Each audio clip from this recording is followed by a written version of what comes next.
What's going on YouTube? It's Kevin and Mikkel. We are back with another video in the same week. I hope you guys are enjoying the start to your weekend. I know I am. I'm looking forward to having some fun this weekend. I have no idea what I'm doing, but I want to have some fun. And I'm looking forward to the Eagles beating the New Orleans Saints this Sunday.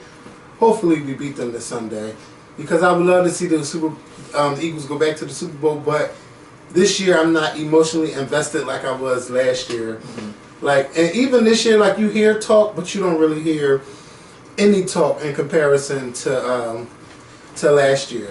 If you're watching the Scorpion Show for the first time, please subscribe to our channel. To everyone watching, please click the like button and share this video to Facebook, Twitter, YouTube, Instagram, or wherever you choose to share our videos. It seems like we are like inching close towards 150,000 subscribers. I don't know what's going on. It seems like every time we get close, it's like YouTube always saying like, oh, we had to delete certain accounts because these accounts were fake. If you're real and you're watching and you're not a subscriber, please subscribe to our channel. It's like we're like at 149,840. So please subscribe. And to those who would like to sponsor our channel, it's $4.99 a month. You can click the join button. On Wednesday we will be having our sponsors only live stream next Wednesday, January 16th at 6 p.m. And I do want to say thank you to those who are sponsors to our channel, and thank you for supporting our channel.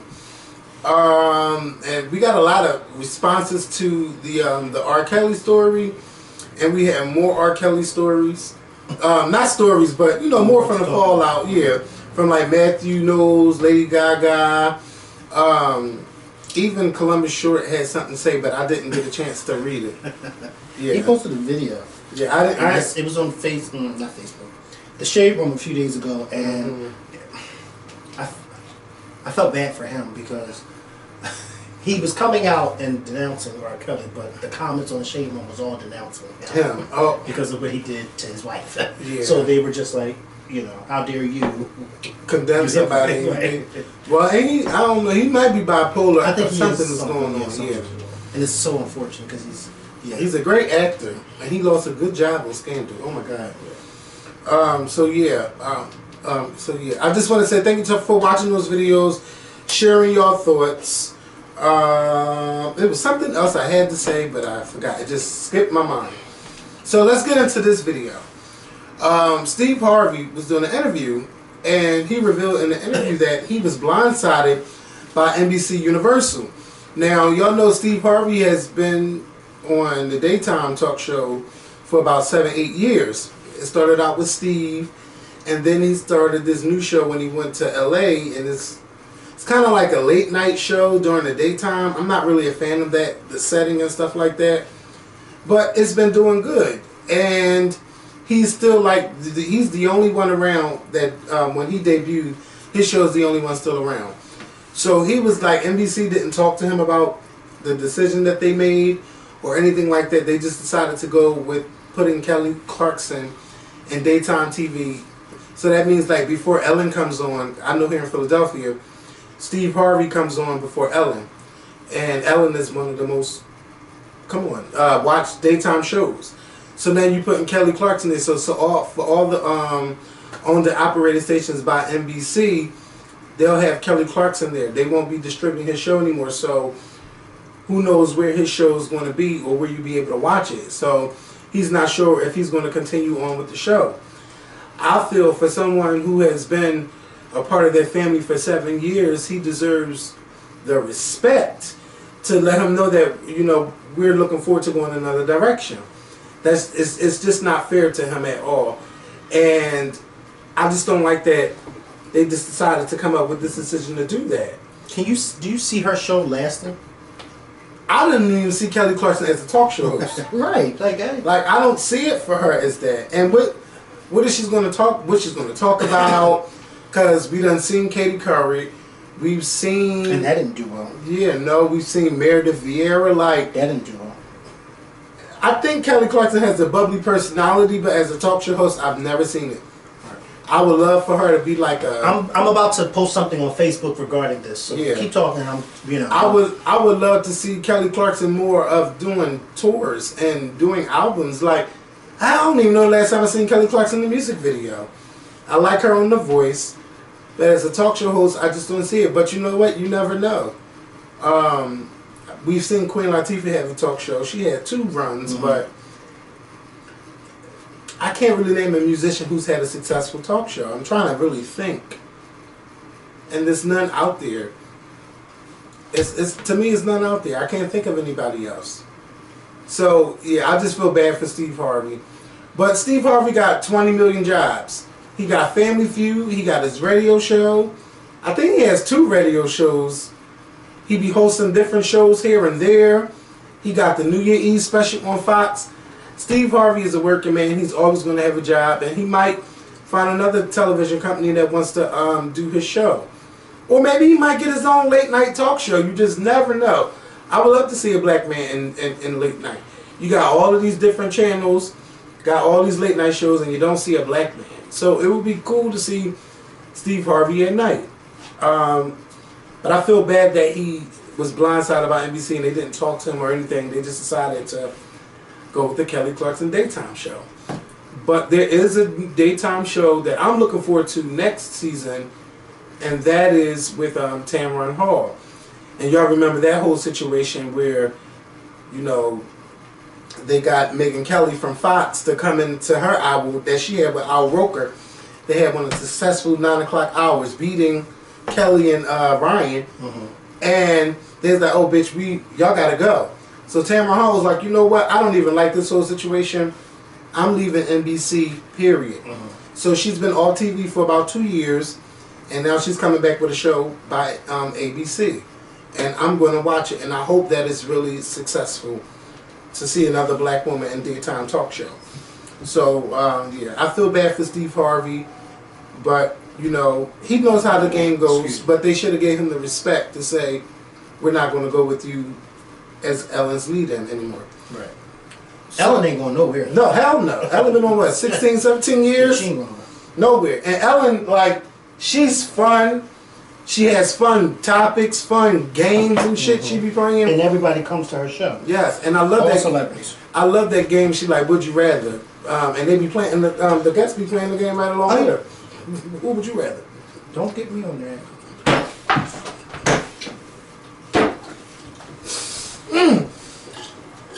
So Mathew Knowles has, you know, they found Mathew Knowles. I don't know where they found him at. It's a woman's bed. Yes, he did an interview with a thing called Metro, and he talked about how first of all, he did not want Destiny's Child to be working with R. Kelly in any capacity, and you know, Did he say why?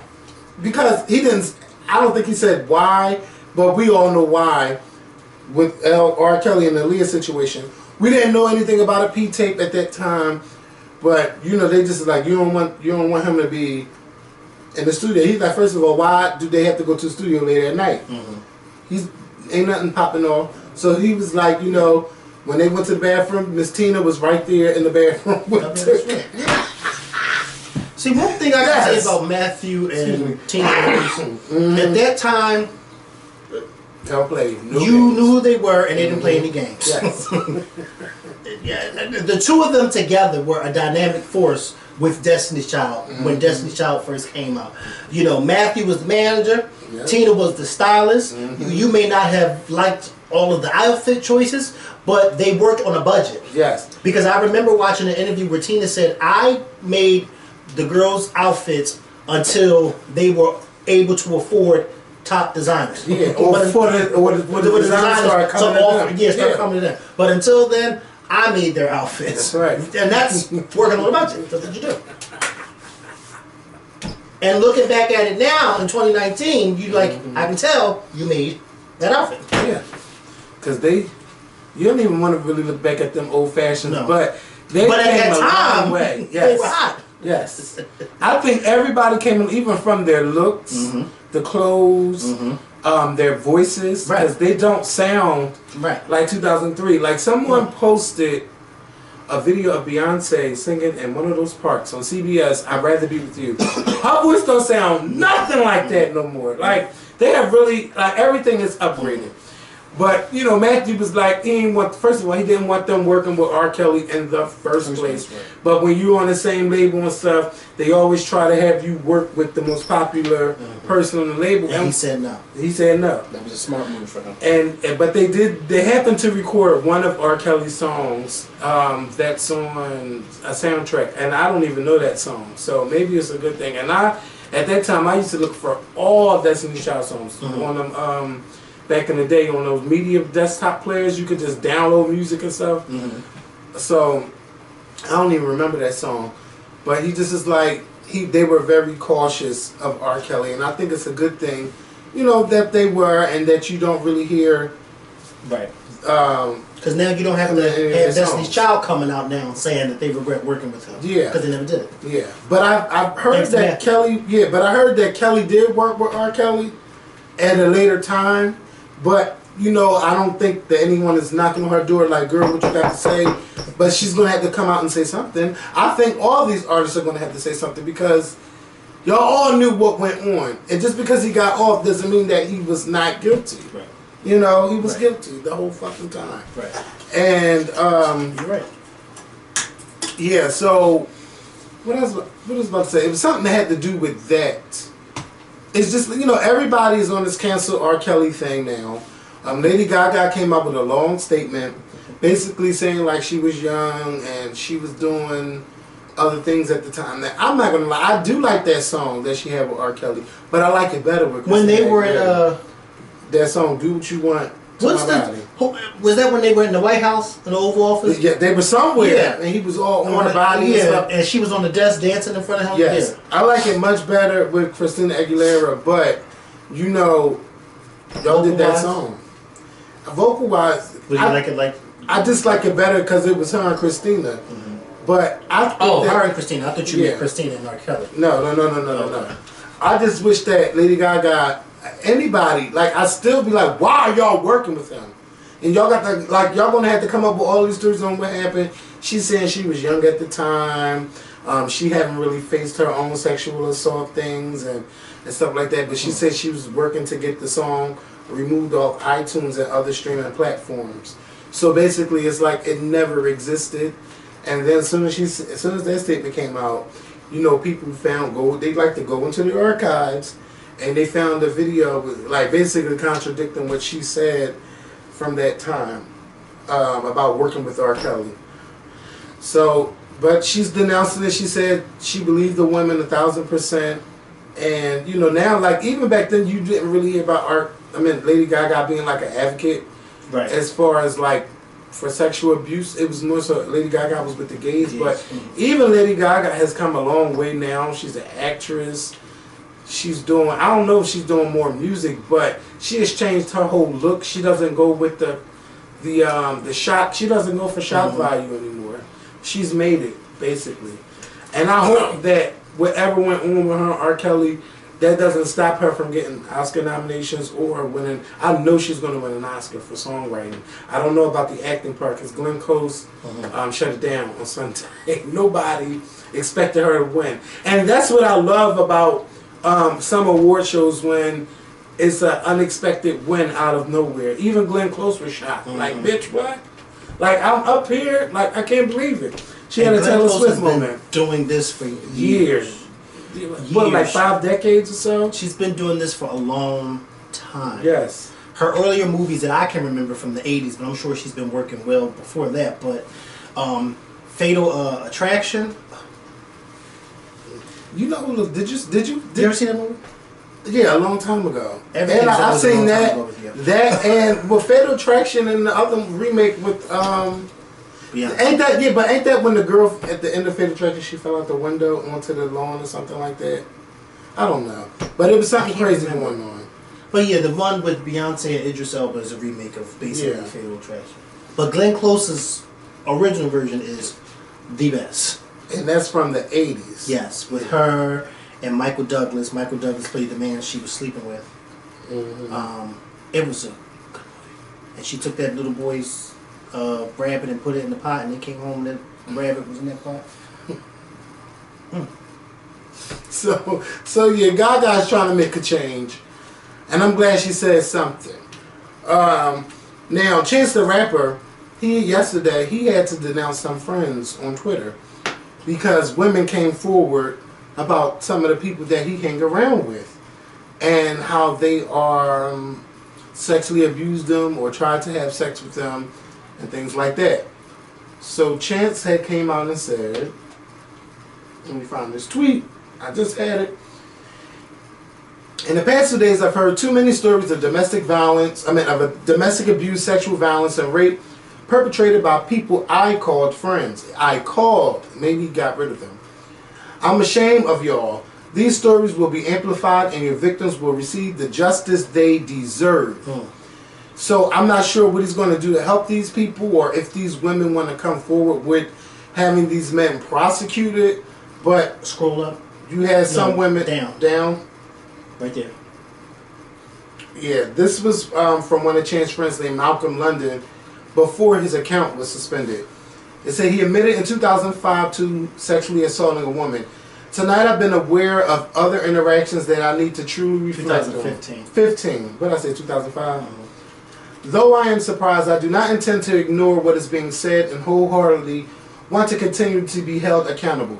I do not take lightly the necessary commitment to ending gender violence. I am committed to constantly educating myself, other men and boys on enthusiastic consent and ending rape culture. I will be off of social media while I continue to listen and reflect. And this is the man who was accused? Yes. He was accused by a woman, and this is him, and now his account is down. And there's another person named Tokyo who was accused of sexually assaulting, and Styx, who is a friend of Chance the Rapper, who is the brother of the girl that R. Kelly had sex with allegedly in the video. Isn't that crazy? It's just too much. And this one says that Styx, the brother of the alleged then 14-year-old victim R. Kelly, urinated on while on video, did direct message her off. Yeah, he sent a direct message to someone saying, yes, I'm sorry this happened, but you need to tell the whole story. Basically, that's what his DM so basically saying. He said to her, yeah. First, I just want to say sorry for making you feel uncomfortable in a sexual way. I've never heard you say this or speak of the situation since it happened, even though we've interacted dozens of times since. So, sorry my mistake, and I'll work to never make any woman feel that way ever again. Secondly, I want you to remember that what actually happened that day. I was actually the one who was pulled into that room. A guy approached me randomly that you knew that I didn't know. You guys went to the same school, I didn't. He said, hey, check this out, and he opened the door to a room you and another female were already in. He then said, watch this. Wait. Right here. Watch this. You and the female looked at me and engaged in sexual activities. I had never seen anything like this in my life. It was weird for me, but being young, I said, hey, let's try this. I then turned the lights off and walked toward you guys. You then turned over from being on top of her and we started kissing. That led to touching and me leading my hand to your vagina. You rejected my hand and got up and left the room. I just like for you to tell the story that made you uncomfortable truly and not lie. Thanks. Be blessed. Well, I listen. These type of things are slippery slopes because I can say that I respect the fact that he didn't lie about what happened. And he didn't lie. And I respect the fact that he then went to her and apologized to her and then said, hey, listen, as far as I remember, this is what happened. And if you're going to tell the story, tell it truthfully. Yeah. Don't lie about it. But I respect that he did not lie in a way and say, oh, no, this never happened. I don't know this girl. He said, no, this is what happened and this is how it happened. Yeah. Can I say something real quick? Sure. Reading that message that he sent to her, I think that a lot of young boys our age, and probably even today, have experienced stuff like that with young girls. Where you may have been at a party or you may have been somewhere and then you started interacting with a girl and then y'all were into it and then you did something that she didn't like and then she left or whatever the case may be. Fine. But then years later to then come up and say that I was sexually assaulted, it's kind of like, it's a slippery slope, because it's like, well, I didn't, first and foremost, what I was doing to you was not intended to sexually assault you. That's one. Mm-hmm. I was engaged in a sexual act with you that you were consenting to. And then I may have touched you or rubbed you in a way that you didn't like. And then you left and I backed off. But in no way, shape, or form did I ever come to actually sexually assault you. That was not my intention at all. And it's kind of scary because it's like, I think a lot of times these situations like this happen, and the men are vilified because nowadays, of course, women are believed automatically. But it's like, for men, it's like, wait, but I never even, that wasn't my intent. My intent was to have sex with her because that was her intent too. And now I'm being accused of sexually assaulting you. Like, yeah. It's kind of, it's a weird slippery slope, because it's like, wow. I just think that people, men and women, shouldn't act on their actions to touch people without asking for consent. But can I be honest? Has anybody ever been sexually involved with somebody and said, "Can I touch you right there"? Nope. No. Nope. That's the problem. No. Right. And what he just described was, we were engaged physically. Yeah. And then I went to go, and then that's when you stopped me, and you left. Mm-hmm. But I've never been in it, not in my 32 years, I've never been in a situation where I've been with somebody and we're interacting with each other and kissing and sucking all in, and then I say, "Oh, can I touch you?" I've never done that. Mm-hmm. Because you would think that in this moment that we're together. But I think in this whole movement that we're in, we as adults, mm-hmm. and people who are parents, they need to do a better job. Yeah. And teaching their children about sexual consent, right? Sex, period. With when it comes to sexual abuse, like touching people. Because mm-hmm. even I, like, when that whole Me Too movement started, I was just like, even me, mm-hmm. like, it was never a thing to just touch somebody, or you see somebody with a nice ass and you touch their ass. Them, no. Like, now you can't do that. Right. You can't do that, period. And I feel like now, I feel bad for young guys, because I feel like now it's like, in order for them not to get in a situation like this, the best thing for them to do is have a female write it down saying that I consent to this, or have them say to them, "Do you consent to us having sex?" Yes, so that I won't get in trouble. Yeah. I won't have sex with you, and then 10 years later you turn around and say, "Oh, I raped you." Yeah. You know what I mean? I feel bad for young guys now, because it's like, it's tough. It's tough. We need to be teaching our children not to be having sex, period. Like, because, like, even me, like, I'm like, you know, my nieces, what, they 14 going on 15.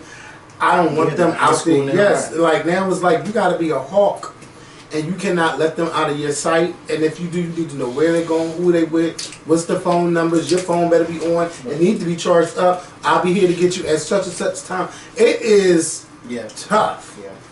And, like, even though they don't like to, like, have those conversations need to be had. Like, they don't like that my sister, like, engages, like in that conversation, like, y'all better not be out here having sex, you better not be doing this and doing that. But somebody has to talk to them about it. Mm-hmm. Like, you gotta stop being afraid to have that conversation. My mom used to talk to me about sex, my sister talked to me about sex. My brother didn't really talk to me about sex. I had them, and then everything else, like, I explored with on my own. And then you still went out and had sex. And I still have sex. So... But no, and I had an uncle. Wait. And I had an uncle. And my uncle always embedded I thought this story was going to end, so I didn't have sex. No, but you had it. No, because it was, if you do, be careful. Yeah, well, we knew you weren't going to get pregnant. Yeah, well, shit, it was worth. It was, see, because this reminds me, I had posted a picture last week. I know this is totally different. I posted a picture last week, like, yes, I went to Six Flags. I was 15 at this time. On this day, I had to come out to my family when I came home from Six Flags. So everybody, like, what is the story? I'm not telling y'all the story today, but it is a long and dragged out story. But one of the main things is that my mom just was like, I don't want you catching HIV or anything like that. Like, she was serious about that, and when I think about it, I had a cousin who passed away that was real close to my mom. And I remember him coming to the house one Christmas. I was like maybe 7 or 8, and he made us come downstairs like on Christmas Eve night, and my mom had made pancakes and everything, and we ate with him, and I had never seen him again. I found out that he passed away. And that's at that time where it was aggressive. So yeah, but we have to teach our children about sex, and we need to talk to them about diseases. We need to stop being afraid to have those conversations, because if we don't, they're going to express what children want to explore anyway. Yeah. But we still need to put our feet down, and we need to let them know, if you are touched, you need to tell somebody. And a lot of children do not tell. And a lot of people, they keep this in and they hold it and they never say nothing. And then you get ignorant people say, well, if that happened so long ago, why are you talking about it now? Like people, I hate it when I hear it, and sometimes I just want to be like, wow, sometimes I want to jump on people. And then you go in barbershops and you even talk about R. Kelly, oh my God. I don't even want to talk about today. Like, you just hear different kind of conversations. Yeah. You know. That's because half of them in there have dealt with young Yes. It's just a mess. It's a whole mess. The culture, if people like Future are talking about, oh, well, if we don't talk about R. Kelly, then it'll go away. That's just like saying, oh, if we stop talking about racism, people will stop being racist. It's never going to stop. People are always going to be racist, but we need to try to fix that. And we need to let people know that it's not okay to be touching people and to be doing whatever they think they can do to people. And we have to teach them to say no and not go with it just because this is such and such touching me. Like a lot of those women say, oh, this is R. Kelly, so what I'm going to do, say no? Yes, you can say no. Everybody has the right to say no. Yeah. So yeah, let's move on, because we've been talking about it all week, and I hope I'm not bringing flashbacks to people, but we got to get this conversation. I just hope and pray in the future that women don't accuse guys of false. Yeah, and that's happened before. If you consented with having sex with somebody, you consented with having sex. And I'm not talking about little girls consenting with having sex with grown men. That's what I'm talking about. I'm talking about you both are the same age and y'all had sex with each other. I just hope and pray that in the future you don't then get upset with them and then try to, you know what I mean? Yeah. Because it's hard for a man, especially a black man, to defend themselves when everybody out there is telling them you're guilty, you're guilty, you're guilty, you're guilty, you're guilty. I seen the story about this man who was on his way to becoming like a big football star. Lost his whole college career because of a lie that someone said on him. And they had videotaped her lies and stuff like that. And she had to go to jail for it and pay him back, or something's going on with that. But he did get a chance to play for the NFL, but now he's going around helping people who are also accused of rape, who did not rape. He was on The View too. Can't remember his name, but he's a black man. But yeah, it's a tough situation. Shut the fuck up. I heard you're known for that. You ain't never heard nothing like that. You never know. No, you may have heard it, but I'm telling you for a fact it ain't true. Now, those games, I don't play. Okay. Yeah, I don't play those games. They said, what you want to do? You want to do we can give everything out, but we will not do that. I don't play nothing inside, okay? So, you're a liar. I don't. When the last time? I don't think. No, you know what? First of all, this is I not for the camera. Yes, okay? This is not for the camera. Wait, put his phone, because I gotta tell you something. Oh. Yeah, I wasn't ready for that one. My whole seat just went down. But we back. Damn. Oh my God. Okay.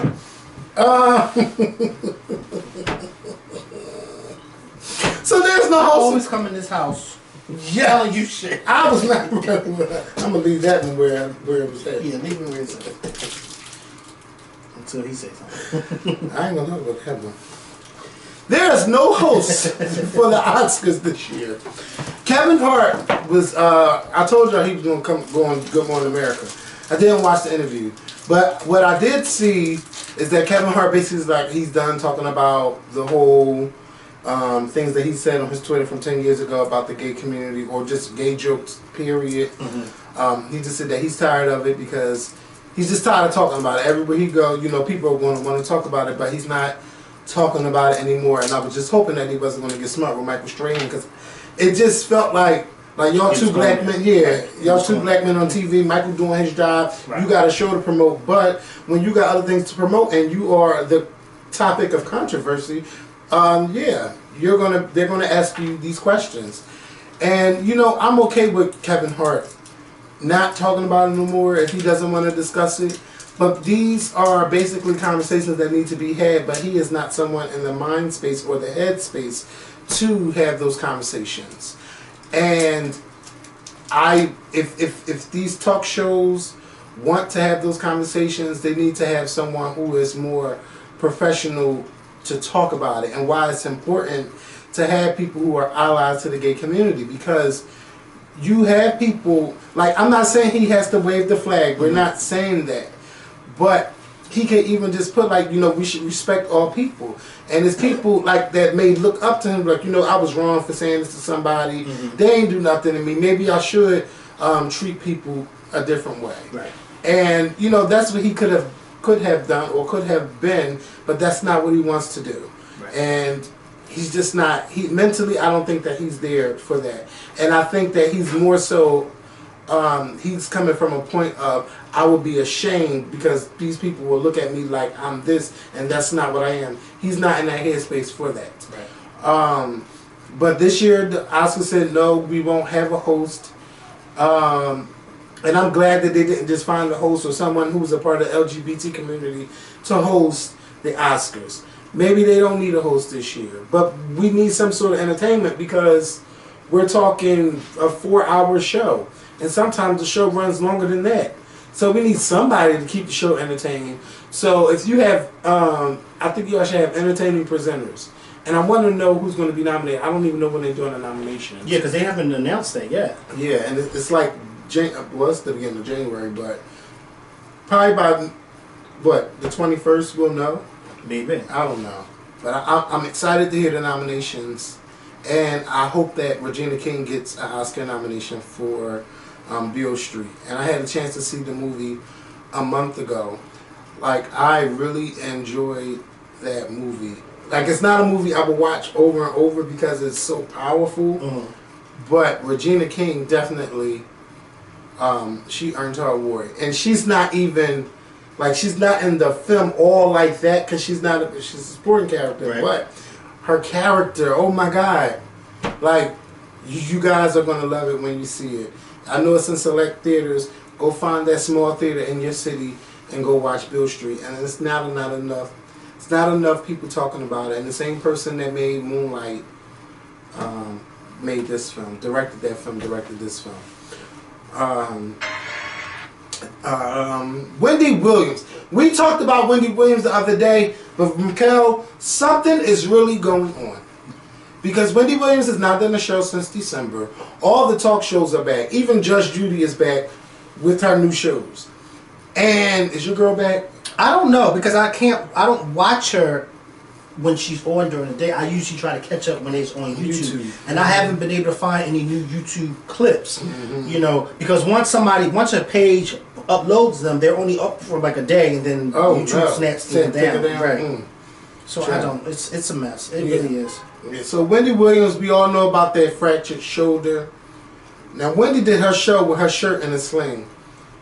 But there were times when Wendy was just sitting down the whole time. And, you know, they were saying, like, I didn't notice, but they said she was slurring her words. And she had apologized after the show. She was just saying, like, she wasn't herself. It's probably the medication that she's been on and stuff like that. So, you know, she's saying they prevented her from being her best. So, you know, Wendy was supposed to come back this week. She took this week off and like, I'll be back January 14th. Now, Wendy Williams will not be coming back until January 21st. But in the meantime, she's going to have people who's been on like panel talks host her show.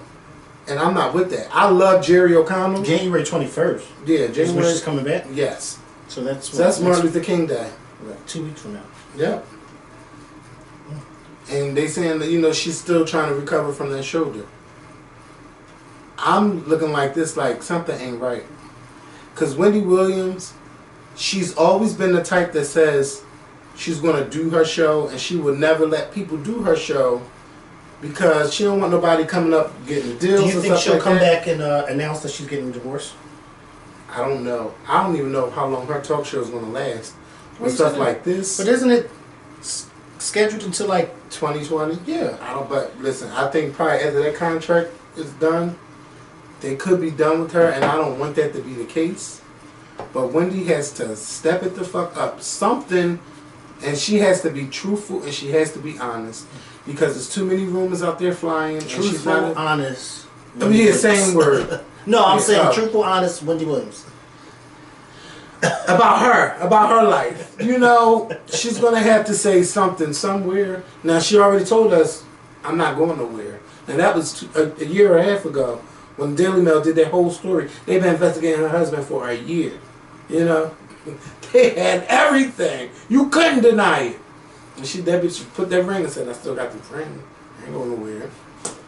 But now, girl, I just hope that it's not a domestic violence situation that she's been in. And because I never heard of anybody fracturing their shoulder like that.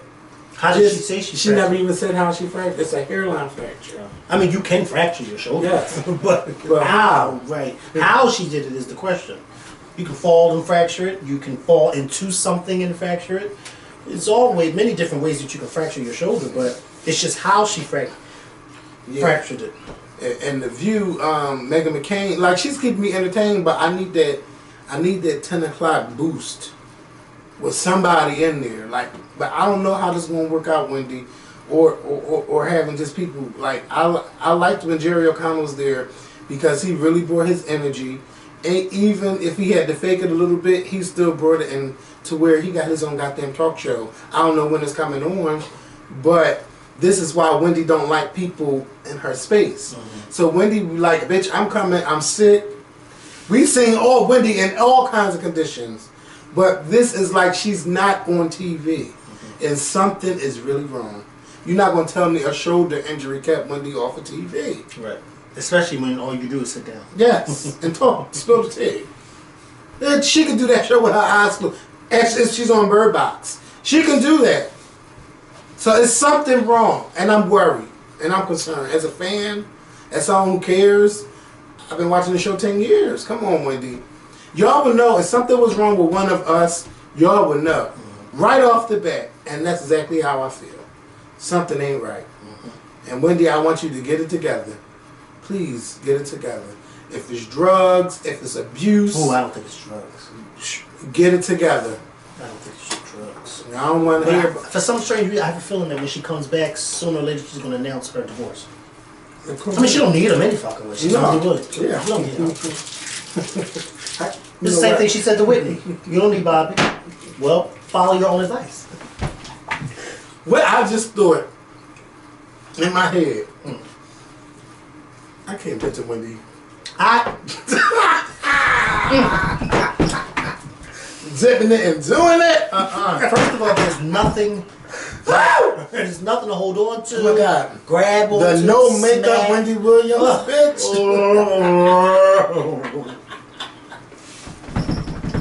Night of the Living Dead. Woo! Go ahead, Wendy. So before we get out of here and let y'all get to your weekend. No, you might as well have me. No. Okay. There's a new movie trailer that came out with Regina Hall, Marseille Martin from Blackish, and Issa Rae, and it's called Little. I haven't seen a movie trailer like that for a comedy. That was like, I really have to see that in a long time. And it's 3 black women, and they doing their goddamn thing. And the movie, the storyline, I think we've seen it before. Right. That's why I don't understand what you saw in excitement. But it was funny. It was funny. Like the trailer was funny, and I'm excited for it. You ever see a movie where all the funny parts in the trailer? I was just about to say, I hope the funniest parts are and then you get to the movie. Oh my god! And then when you tell them what the problem is, I mean, don't get me wrong. Oh, they're very polite. Oh, there's not a rude one to answer the phone. Mm-hmm. They are all well-bred on how to make a movie. But they still haven't solved my problem as to why would they put all the funny parts in the trailer. Yes.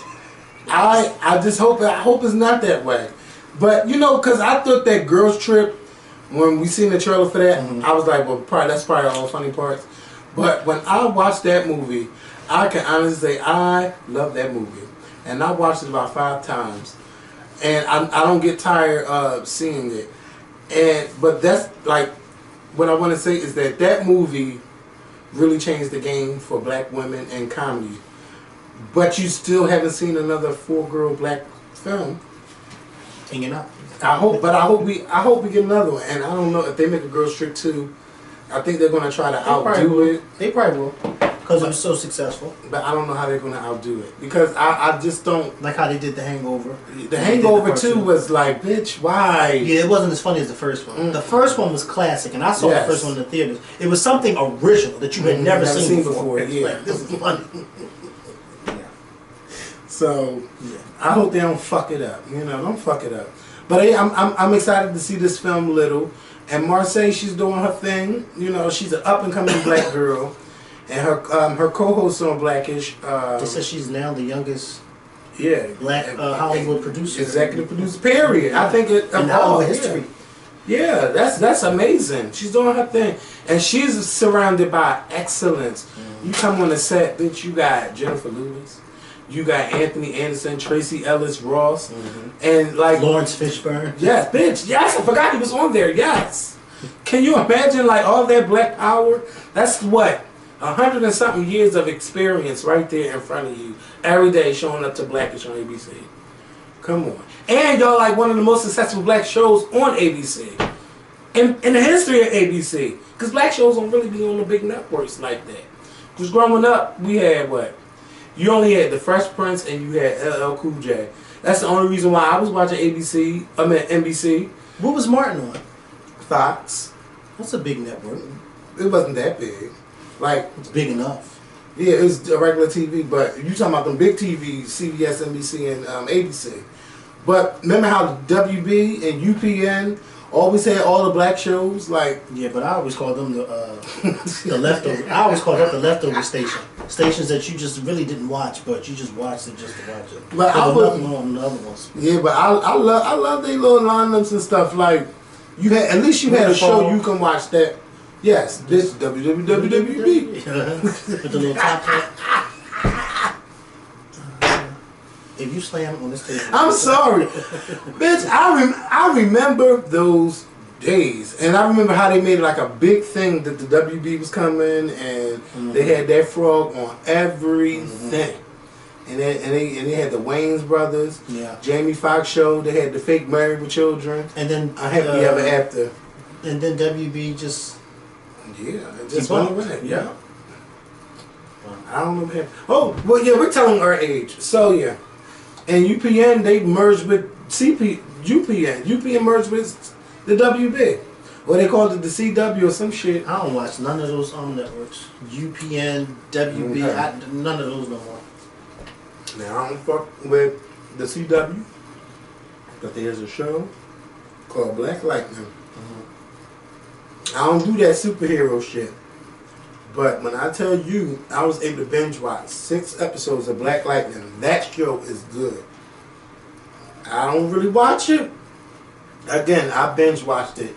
It's good. And then the second season of Black Lightning. So, if y'all looking for something new, y'all can find it on Hulu or find it on Netflix. Black Lightning, it's really good. And yeah. So, we're going to go. I want you guys to have a great weekend. Be safe out there. Oh my God, before we go, I think that man that said that Martin Luther King thing, I think he's going to get another job somewhere. Of course, on Fox. Yeah, because he's getting too much. But even Al Roker, on Down Lemon last night. Like, everybody was defending this man. Al Roker defended him? Yes. Oh, wow. I'm like, hell no. Because the way he said Martin Luther King, or Martin Luther whatever, because I don't want to say it, it sounded like he said it plenty of times and he forgot where he was at. Yeah. And he's like, oh. And then there's YouTube videos of white men saying it. And it's like, okay, y'all, this is what y'all say when we not around. This is how y'all refer to Martin Luther King. Because never in my life have I ever heard Martin Luther King another way. No, never. You don't never mess up Martin Luther King. You say Dr. King, you don't really add on a junior. MLK. Come on now. So yeah, we're going to go. Y'all have a good weekend. Y'all be safe out there. We will see y'all on Monday with a new video. Peace. I'm tired. I don't get too tired.